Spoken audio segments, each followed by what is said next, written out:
If you believe the stories, mankind's pride gave rise to the Darkspawn. Countless in number and toxic to all life, Darkspawns search endlessly for an archdemon. When they find one, Darkspawn armies surge up from their corrupt barrows beneath the ground, and a blight begins. Grey Wardens are the only warriors capable of destroying an archdemon, and history always honors the one who sacrifices all to kill the beast. In the fifth blight, the Warden was the hero of Ferelden, a mage living in the Circle Tower at Lake Calenhad. Drawn into an escape plot by another mage, the hero became snared in the Circle's dangerous politics. Duncan, a Grey Warden, helped the mage escape to a new life as a warden. The allied Ferelden and Grey Warden forces met in Ostagar, where King Kaelin's armies and a host of wardens gathered, ready to destroy the Darkspawn. But valor turned to despair as Loghain betrayed his king. Kaelin's forces were slaughtered, and the south was lost. The hero, now a full-fledged Grey Warden, survived with the aid of Flemeth, the mysterious witch of the wilds. Joined by Flemeth's daughter, Morrigan, and a Grey Warden named Alistair, the hero set out to build an army strong enough to abolish the Blight. With the traitorous Loghain now seated on Ferelden's throne, the Warden sought help from the influential Arl Eamon of Redcliffe. However, they arrived in Redcliffe to find the town under siege. As each night, undead rose in waves and assailed the battered village. With the hero's help, the people of Redcliffe stood fast against the undead horde. The Wardens reached Arl Eamon's castle only to find the Arl lying at the edge of death, and his court fallen into madness.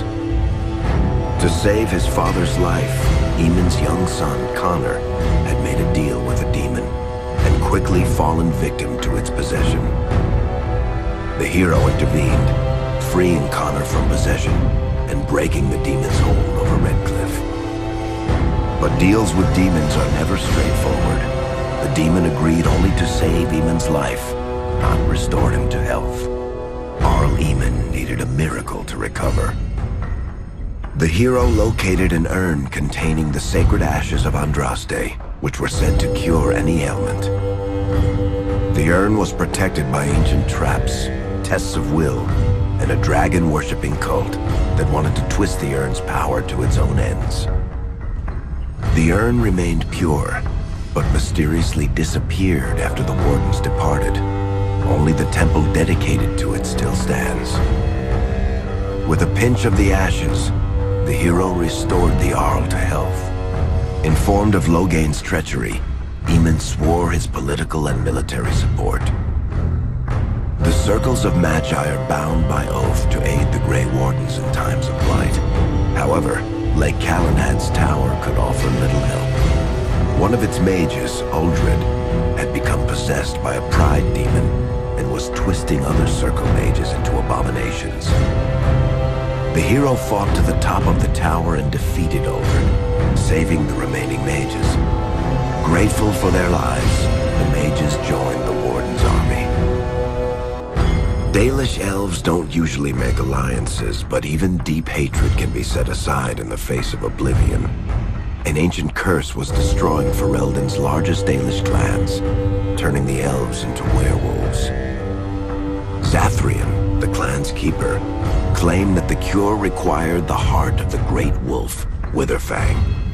Years before, Zathrian himself had afflicted a group of humans with the curse that now ravaged his clan.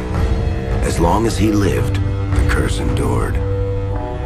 The hero freed the werewolves from the long-standing curse, and the Dalish joined the Warden's forces. Blights may happen hundreds of years apart, but the dwarves who live below the surface of Thedas fight Darkspawn every day. No one is better schooled in battling Darkspawn than the warriors of Orzammar, except perhaps their allies of old, the Grey Wardens. The hero arrived in Orzammar in the wake of King Endrin's death to find political factions fighting for control of the dwarven capital. Only the vote of a venerated paragon could break the deadlock to elect a ruler, and order the dwarves to honor their Grey Warden treaty and join the battle against the new blight. The hero set off to find a paragon named Branka, who had disappeared into the deep roads in search of a legendary artifact, the Anvil of the Void, created by the renowned smith Caridin to forge mighty war golems. The hero helped Caridin destroy the Anvil of the Void, along with the dark secrets that could trap a living soul inside a mechanical construct. The hero emerged from the deep roads with a master-forged crown to bestow the Paragon's favor upon whichever rival candidate would be crowned king. Balin, the youngest son of King Endrin, who was suspected of foul play, or Haramont, the aging traditionalist backed by the Dwarven Assembly. Balin followed his father to the throne. He leads with a ruthless but progressive hand, seeking to re-establish ties to the surface kingdoms. With Dwarden's strength now bolstering the Warden's army, the hero had to deal with Loghain so Ferelden could stand unified against the Darkspawn before the Blight swallowed the world. The kingdom of Ferelden stood divided. While some nobles supported Loghain's regency, others condemned his inaction against the Darkspawn. Civil war brewed, and Arl Eamon called a landsmeet in hopes of curtailing the conflict and removing Loghain from the throne. Loghain was found guilty of treason, and the hero carried out his execution in Denerim's palace. As the Warden's united army massed in Redcliffe, the Darkspawn overran Denerim, laying siege to Ferelden's capital city. The hero's army fought valiantly through Denerim and broke the Darkspawn's siege. On Fort Dracon's highest tower, the hero's strongest allies fought alongside the Warden in a final heroic battle against the massive Archdemon. The Archdemon was killed without the sacrifice of a Grey Warden's life. With no Archdemon to lead them, the Darkspawn scattered. Most fled underground, still teeming in number and always seeking a new Archdemon to awaken. The shattered kingdom of Ferelden embarked on a long journey to recovery. In the Blight's aftermath, strong leadership was crucial. Alistair, half-brother to King Cailan, became Ferelden's new king, and the line of rulers who descended from Calenhad the Great remained unbroken. Ferelden still stands, as obstinate and resolute as the Dog Lords ever are, but the events of the Fifth Blight loom over it as the nation rebuilds. For people across Thedas, legends of the hero of Ferelden remain the nation's brightest beacons of hope during its darkest times. It all began in Kirkwall, the fall of Knight Commander Meredith, the Kunari Uprising, and of course, the Chantry's destruction and the onset of Mage Rebellion. One person always stood amidst the swirling chaos: Hawk, the champion of Kirkwall. The Hawk family fled Lothering, refugees from the Blight. Leandra, mother of the champion, and siblings Bethany and Carver hoped to find refuge at her family's estate in Kirkwall, far to the north. As a mage with a family legacy of magic on both sides, Hawk naturally became involved in the events that ultimately led to the Mage Rebellion. The Hawks escaped the Blight with the help of Aveline Valen, a warrior and family friend. It's said that the family was also aided by Flemeth, the notorious witch of the wilds. Hawk's sister Bethany never reached the Free Marches. She was killed by Darkspawn while defending her family. The family's first years in Kirkwall were difficult. Leandra's brother Gamlin had lost the family fortune. The Hawks lived in poverty, forced to indenture themselves in return for entrance to the city. To pay off the debt, Hawk was forced to work for a gang of smugglers. All the while, Hawk and Carver did their best to hide Hawk's magic from the Templars. Opportunity eventually struck in the form of a dwarf named Bartran Tethras, who was planning an expedition to the Deep Roads. It was a long shot, but with gold gained from the expedition, Hawk could free the family from its criminal creditors and further Templar scrutiny. Hawk met a rogue Grey Warden named Anders, who possessed detailed maps of the deep roads. These maps were crucial to the expedition's success. Once Hawk obtained them, everything else fell quickly into place. Carver joined Hawk on the expedition. The siblings found ancient dwarven treasure and a statuette formed from a strange red lyrium. Carver fell victim to the blight that suffuses the deep roads, but Anders led him to a group of Grey Wardens who were able to save his life. The gold Hawk recovered from the deep roads brought back Leandra's stately childhood home in Hightown. The Hawks had barely settled into their new home when Leandra was murdered, a deeply sinister and twisted killing. Hawk hunted down Quentin, the blood mage responsible, but could not prevent Leandra's death. Leandra's tragic death was part of a critical problem facing Kirkwall. Rising tension between the city's mages, who felt increasingly oppressed, and Templars, who grew increasingly suspicious of their activities. Adding to the strain, a large contingent of Qunari had also established themselves in Kirkwall, much to the growing discomfort of the city's rulers. After their dreadnought was shipwrecked many years before, a group of stranded Qunari were allowed to remain in a cordoned-off area in Lowtown. As time passed, the Qunari made no effort to return home, and offered no explanation about why they remained. Tensions rose to a breaking point. Revered Mother Patrice, convinced the Qunari were a threat to the Chantry's faith, incited violence between the Qunari and the Kirkwall populace. Hawk knew that Patrice would bring about unnecessary conflict. Though the champion tried to stop her, Patrice orchestrated the murder of Seamus Dumar, a Viscount's son and a recent convert to the Qun. When her crime was discovered, a Qunari assassin killed her. After Seamus was murdered, the Arashok of the Qunari group lost patience with the humans of Kirkwall.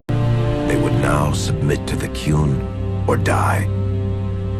The Qunari struck hard and fast. They took the palace in Hightown and beheaded the Viscount to immediately quash any resistance.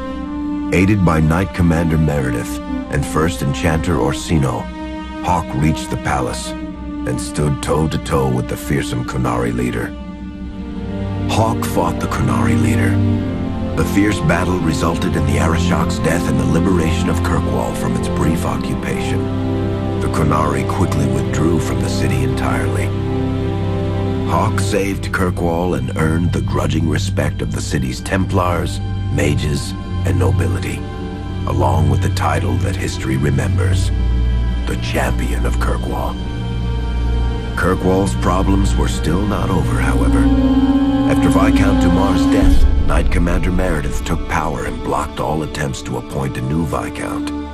Under Meredith's command, the Templars tightened their grip on the mages, planning to suppress what Meredith saw as a growing rebellion. Anders, who spent years fighting for justice and freedom for his fellow mages, saw that the time for negotiation was past. He destroyed Kirkwall's chantry, killing hundreds, including Grand Cleric Elthina.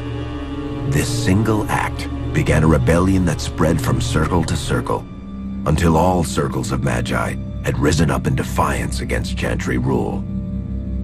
Though Anders had done the unforgivable, something stayed the champion's hand. Anders survived the day, although many others did not. Fighting spread swiftly through the city. Some mages rebelled openly, many of them succumbing to possession. Templars turned their swords on mages who rebelled and on those who did not. As First Enchanter Orsino refused to bend to the Templars, Knight Commander Meredith demanded that every mage in Kirkwall be put to the sword. Hawk saved many mages from Templar blades, keeping them from succumbing to possession or the temptations of blood magic. In the end, however, Hawk was forced to strike down Orsino, who had betrayed his own values by resorting to blood magic himself. The battle proved one thing: Knight Commander Meredith had gone mad. Hawk saw the truth of it when Meredith unsheathed her sword and the red lyrium idol from the deep roads was embedded within it. The blade fueled her hatred and paranoia, as it had for months. After a horrific battle, the red lyrium of the Knight Commander's sword consumed her as she died. Meredith became a statue, her face a frozen mask of horror. Little is known of the champion since that final battle. However, Hawke's story lives on in legend and song. Memories of the indelible changes the champion of Kirkwall brought to the face of Thedas. The Mage Rebellion in Kirkwall was felt throughout Thedas, the news spreading like wildfire. The Templars clamped down in response, but each new restriction only made things worse. Led by Grand Enchanter Fiona, the mages voted for independence. The Circle of Magi would govern itself, without the Chantry and especially without the Templars. The result was cataclysmic. 2 circles were destroyed. Those within killed to the last mage, before the rest fled into the wilderness. Perhaps the mighty Empire of Orlais could have intervened in the war before it began, but that was not to be. Grand Duke Espard began a deadly civil war against Empress Celine, vying for the Orlesian throne. The mages were offered safe haven in neighboring Ferelden, but the Templars followed, and so their battle spread across all of Thedas. As head of the Chantry, Divine Justinia ordered the Templars to stand down. They refused, declaring their own independence. Thus, the war began in earnest. Templars hunting mages, mages fighting Templars. Their clashes wreaked untold destruction, and all sense of order was falling to pieces. Divine Justinia made one final desperate bid to end the war. She approached the leaders of both sides and convinced them to come to a conclave held on neutral ground. With the Chantry to mediate, mages and Templars will talk for the first time since this all began. It is our last and